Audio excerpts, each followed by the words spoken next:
அஸ்ஸலாமு அலைக்கும் வரஹ்மத்துல்லாஹி தஆலா பரகாத்துஹு. அஸ்ஸலாமு அலைக்கும் தங்கச்சி. வலைக்கும் சலாம் அக்கா. என்னம்மா ரொம்ப சோகமா இருக்க? அதெல்லாம் ஒண்ணும் இல்ல அக்கா. சும்மா சொல்ல, அதான் மூஞ்ச பார்த்தாலே தெரியுத.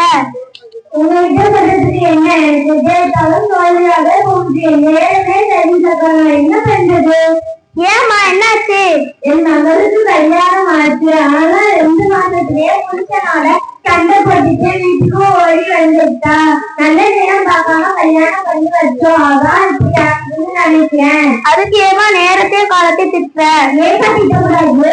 காலத்தையும் நேரத்தையும் நான் ஏத்துக்கிறேன், அதை திட்டாதீங்க. அது என்ன திட்டுறதுக்கு சமம்னா அல்லாஹ் சொல்றான், உனக்கு தெரியுமா? அப்படியா? நான் திட்ட மாட்டேன். ஆனா என் மகளுக்கு மாற்றம் சொல்றதுக்காக வீட்டை விட்டு கிளம்பும் வழியில் ஒரு பூனை குறுக்க போயிடுச்சு. அந்த பூனையாலதான் இப்படி ஆயிடுச்சுன்னு நினைக்கிறேன்.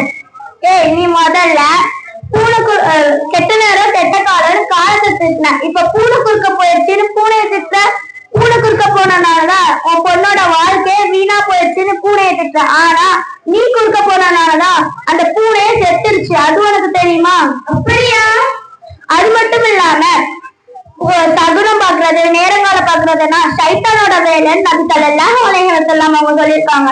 அதனால எது நடந்தாலும் அது அல்லாஹ்வோட நாட்டை நம்ம நினைக்கணும். சரி, புரிஞ்சதா? புரிஞ்சிருக்கிறோம். சரி, இப்ப நீ என்ன யோசிக்கிற? இல்ல, இத பத்தி நான் ஒரு ஜோசியக்காரன் போய் கேட்கலாம்னு நினைக்கிறேன். ஏய், நீ முதல்ல முஸ்லிமா இல்லையா அத சொல்லு.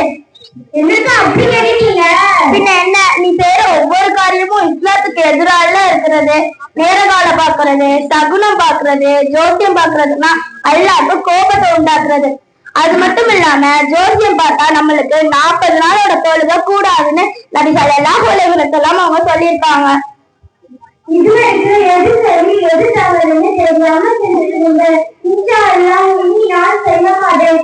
ஆனா இன்னைக்கு பல பேர் இப்படிதான் செய்யறாங்க. அவங்கன்னா நரகத்தோட பாதையை தேடுறாங்க. ஏன் உனக்கும் நரகம் வேணுமா? வேண்டாம் வேண்டாம், நான் ரொம்ப தெளிவாகிட்டேன். சரி, இப்ப நான் என்ன பண்றது? உன்னோட கவலையை அல்லாஹ் விடுத்துங்கள், அதை அல்லாஹ் தீர்த்து வைப்பான். சரி, நான் அல்லாஹ் கிட்டே கேட்கிறேன். யா அல்லாஹ், என் வாழ்க்கையில் சோகத்தை நீக்கி மகிழ்ச்சியை கொடு. என் மகளுக்கு நல்ல